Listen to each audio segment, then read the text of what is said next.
মান্থা আছড়ে পড়েছে ইতিমধ্যেই আন্ধ্রপ্রদেশের উপকূলে ইতিমধ্যে ঝড় বৃষ্টি প্রবল ঘূর্ণিঝড় সেটা পরিণত হওয়ার পরে পরে সেখানে আছড়ে পড়ে। যদিও এই আছড়ে পড়ার প্রক্রিয়া এখনো পর্যন্ত চলছে। ঘূর্ণিঝড় মান্থা এখন প্রবল ঘূর্ণিঝড়ে পরিণত হয়েছে। আন্ধ্র উপকূল থেকে উত্তর পশ্চিম দিকে স্থলভাগে আঘাত হানতে শুরু করেছে এই মান্থা।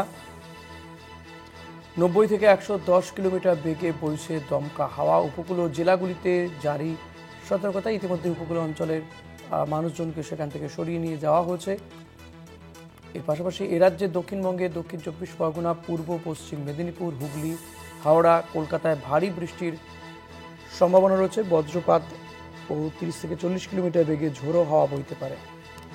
শাশ্বতী রায় রয়েছে, শাশ্বতীর কাছ থেকে ঘূর্ণিঝড় মান্থার আপডেট নেব। শাশ্বতী, দেখো ঋষিকেশ, ঘূর্ণিঝড়ের যে অবস্থান বর্তমানে দেখা যাচ্ছে তাতে করে ল্যান্ডফল প্রক্রিয়া প্রায় শেষের দিকে এবং একেবারেই কাকিনাড়ার মধ্যবর্তী অংশে এটি ল্যান্ডফল প্রক্রিয়া সম্পন্ন হতে চলেছে এবং ইতিমধ্যেই বা কেন্দ্রবিন্দু ইতিমধ্যেই অন্ধ্রপ্রদেশের কাকিনাড়া অতিক্রম করেছে যেমনটা জানাচ্ছে হাওয়া অফিস এবং সেই অনুযায়ী প্রবল বেগে হাওয়া বইছে এবং সর্বোচ্চ যে হাওয়ার গতিবেগ থাকার কথা ছিল 90 থেকে 100, তার মধ্যে কিন্তু গতিবেগ রয়েছে এবং গাস্টিং উইন্ড বা সর্বোচ্চ যে ঝোড়ো হাওয়া বয় সেটি কিন্তু 110 কিলোমিটার প্রতি ঘন্টায় রয়েছে এবং তার সঙ্গে সঙ্গে প্রবল বৃষ্টি জারি অন্ধ্রপ্রদেশ উপকূল এবং উড়িষ্যা উপকূলবর্তী অংশে, কারণ এর প্রত্যক্ষ প্রভাব কিন্তু উড়িষ্যা উপকূলও পাচ্ছে।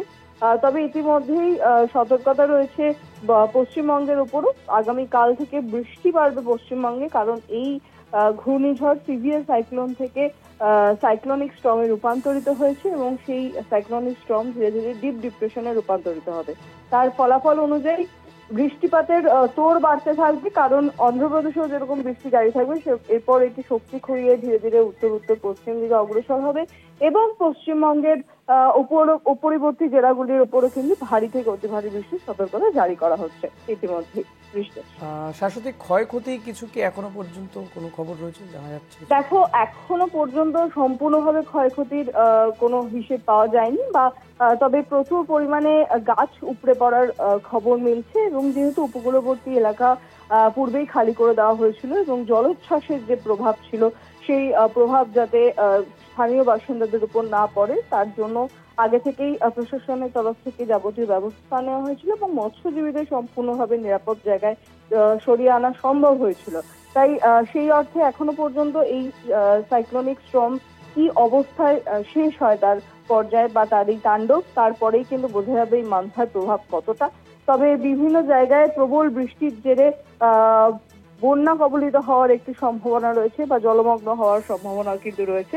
অন্ধ্রপ্রদেশ উপকূলের একাধিক জায়গা জলমগ্ন হয়ে পড়ার একটি প্রবণতা দেখা যাচ্ছে। যে পরিমাণে বৃষ্টি চলছে তার সঙ্গে সঙ্গে ঝোড়ো হাওয়ার দাপট। তবে বলাই যায় যে এই বৃষ্টি কিন্তু জারি থাকবে, তাই জলমগ্ন হয়ে পড়ার সম্ভাবনা রয়েছে একাধিক জায়গায় এই মুহূর্তে। হ্যাঁ, ধন্যবাদ শাশ্বতী। কথা বলছিলাম প্রতিনিধি শাশ্বতী রায়ের সঙ্গে।